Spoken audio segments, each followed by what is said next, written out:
दूसरों को सुधारने का मैंने कोई ठेका नहीं लिया है।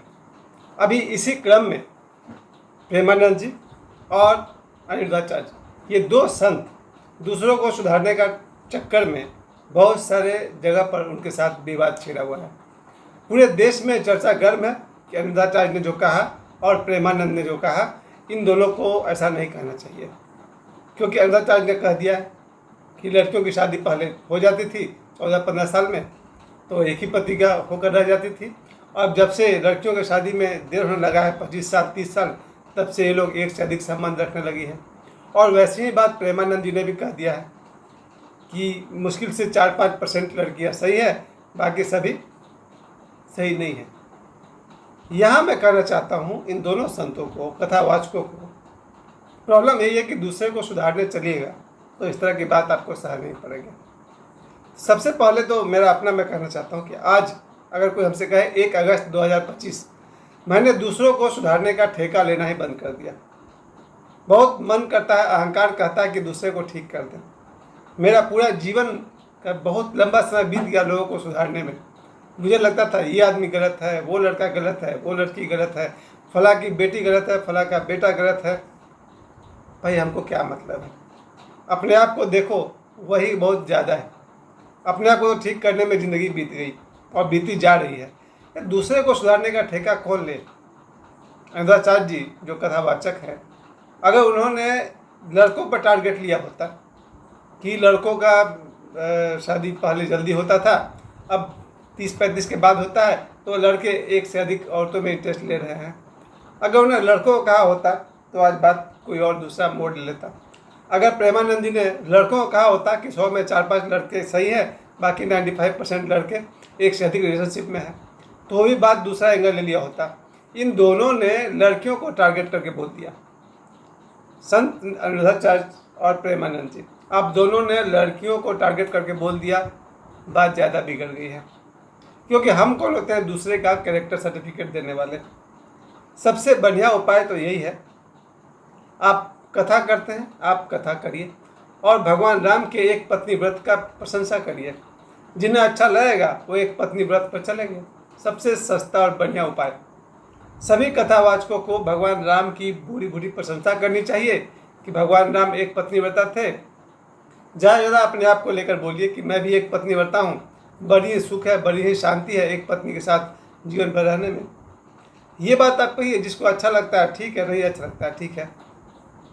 उसी तरह से हम लोग, खास करके मेरे जितने दोस्त पहले हुआ करते थे, उनका पूरा जीवन का एक ही टारगेट था, हमको सुधारना।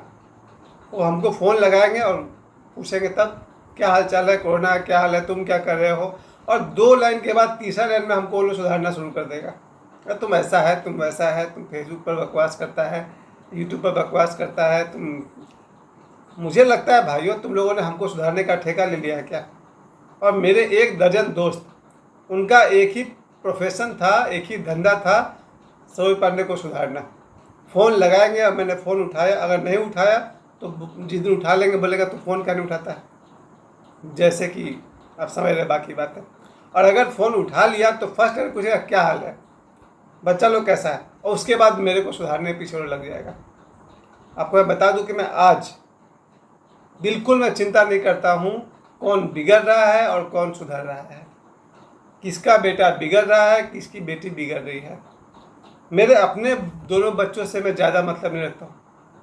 अगर मैं बच्चों को कहूँ कि ये गलत है वो सही है, उनके ईगो को चोट लगता है। मेरे अपने बच्चों को लगता है अरे यार 1973 वाला आदमी को क्या समझेगा 2025 क्या है। हम लोग 1973 वाले हैं, 90s के बैच वाले। 1988 में मैट्रिक पास किया, 93 आते आते BSc कंप्लीट कर लिया, और ये लोग ठहरे 2025 के। एक तो मेरे बच्चे को लगता है कि ईगो प्रॉब्लम, अरे ये लोग पुराना ज़माना का आदमी क्या समझेगा, आज का युग क्या है। चलो ठीक है, मैंने भी छोड़ दिया अपने बच्चे को। गलती करो, सुधरो, तुम्हारा मामला है। पहले मैं फिक्र करता था बेटा को सुधारने में लग जाओ, बेटी को सुधारने में लग जाओ, फिर मुझे लगा इनका ईगो हर्ट हो रहा है। अब मुझे मालूम है, अब तुम जो भी करो अपने बल पे करो। दुख मिलेगा खुद सुधर जाओगे, नहीं सुधरोगे तेरी मर्जी, और कहीं उसी में सुख मिल गया तो बाबा आपकी मर्जी। ज़्यादा से ज़्यादा मैं अपने एक बेटा का जिम्मा ले सकता हूँ, ज़्यादा से ज़्यादा मैं एक बेटी के लिए जिम्मेवार हूँ, अपनी बेटी के लिए। इन दो के अलावा कौन बिगड़ रहा है, कौन सुधर रहा है, आई डोंट केयर। ये बात मैं सभी से कहना चाहता हूँ। दूसरे को सुधारने में अपनी एनर्जी, पैसा, समय काहे को बर्बाद करना है। ये काम बड़े बड़े लोग किया करते थे, जब गौतम बुद्ध किया करते थे, लोगों को सुधारने का काम करते थे। और आज आप दोनों ने ट्राई किया, दोनों कथावाचकों ने, आप दोनों की दशा मैं देख रहा हूँ। दिन भर चैनल में कुछ लोग, जो खास करके कुछ लोग जो सनातनी हैं, वो भी कहे जा रहे हैं कि दोनों संत की भाषा अमर्यादित है। सही गलत क्या है इस पर ज़्यादा कुछ नहीं कह सकता है, पर मैं अपने बल पे कुछ कह सकता हूँ, और यही कहूँगा कि जीवन में प्रेम होना स्वाभाविक है, लेकिन नफरत होना स्वाभाविक नहीं है। लेकिन किसी के मन में 2 सेकंड में, 2 मिनट में ज़िंदगी भर के लिए नफरत पैदा किया जा सकता है। ये बात याद रखिएगा। मेरे आज के वीडियो का सबसे बड़ा मकसद यही है, किसी के मन में 2 मिनट में अपने लिए नफरत पैदा किया जा सकता है, लेकिन अगर 2 जन्म भी मेहनत कर दूँ ना, तो किसी के मन में अपने लिए प्यार पैदा नहीं किया सकता है। जबकि प्यार नेचुरल है और नफरत अननेचुरल चीज़ है। हर आदमी, किसी भी आदमी का पैर पकड़ के खींच दो, उसको नफरत हो जाएगा, और जब तक जिएगा नफरत के नर्स नहीं देगा।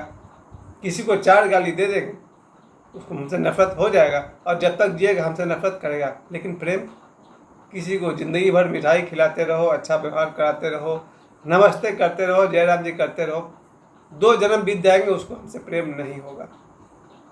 यह है आज का सच्चाई। आदमी को मन में प्रेम पैदा करना हमारे बस में है ही नहीं।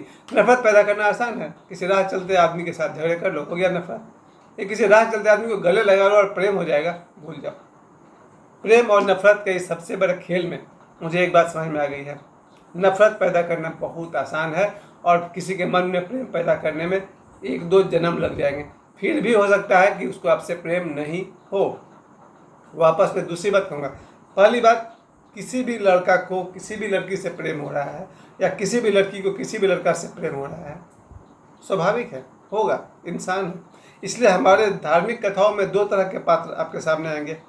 एक भगवान राम होंगे, जिनको देखकर आपको लगेगा एक पत्नी व्रत, उनके लिए सिर्फ एक ही पत्नी काफ़ी है। दूसरी तरफ भगवान श्री कृष्ण आएंगे, जिनकी कम से कम 8 पत्नी और अधिक से अधिक 16,000 पत्नी। 3 तो नाम वैसे सबको ही जानते हैं ना, और रुक्मिणी, सत्यभामा, जामवंती, इसके अलावा और भी है, लक्ष्मणा, और तो 8 पत्नियां भगवान कृष्ण का, और उससे ज़्यादा भी है, 16,000 भी है। और एक तरफ भगवान राम आएंगे, उनकी एक पत्नी। क्यों हम कहें कि ये सही है वो गलत है, ये सही है वो गलत है? इक्वेशन से आप देख कर चलिए ना। अगर राम जी का एक पत्नीवती होना सही है, फिर कृष्ण के बारे में क्या कहेंगे? और भगवान कृष्ण की अगर 8 पत्नी वाला होना सही है, तो फिर भगवान राम को क्या कहेंगे? क्यों हम दूसरे को सुधारने का ठेका लें? अपनी ऊंचाई पर भगवान श्री राम है, अपनी ऊंचाई पर भगवान श्री कृष्ण है। आगे भी आप देखते जाए, अगर आप पुराने ग्रंथों की बात कर रहे हैं, कारण जो भी हो, महाराजा दशरथ की 3 पत्नियां थी, चाहे आवश्यकता हो या मजबूरी हो, कोई भी कारण हो, 3 पत्नियां थी ना। क्यों हम महाराजा दशरथ में दोष खोजेंगे? उन्हीं के सुपुत्र भगवान श्री राम हुए फिर। तो मैं इतने लंबे बखेरे में नहीं पढ़ना चाहता हूँ। क्या सही है क्या गलत है, इसका कोई पक्का परिभाषा नहीं दे सकता। मैं अपने तरफ से यही कह सकता हूँ, किसी को कोई अच्छा लग रहा है, प्राकृतिक बात है, नेचुरल है। प्रेम नेचुरल है, काम वासना बिल्कुल नेचुरल है। ईश्वर ने ही हमारे भीतर काम वासना भरा है। कोई मार्केट से खरीद करके काम वासना अपने कोई बच्चा नहीं लाता है। उसके शरीर का इनबिल्ट प्रोग्राम है। बच्चा जब 12 साल या उससे ऊपर होगा, 12, 15, 20, उसके अंदर काम वासना आएगी। तो काम वासना भी प्राकृतिक है, बिल्कुल ईश्वर की देन है। तो ये 2 चीज़ जिस पर सबसे ज़्यादा बखेरा भी चल रहा है, अनिरुद्धाचार्य का और प्रेमानंद जी का, प्रेम और काम वासना, ये दोनों प्राकृतिक है। अब मज़े की बात यह है कि ईश्वर कुछ नहीं बीच में बोल रहा है और संत बोल रहे हैं। आपने देखा ईश्वर को इंटरफेयर करते हुए? कौन लड़का कितनी लड़कियों से मिल रहा है, गॉड ने इंटरफेयर किया?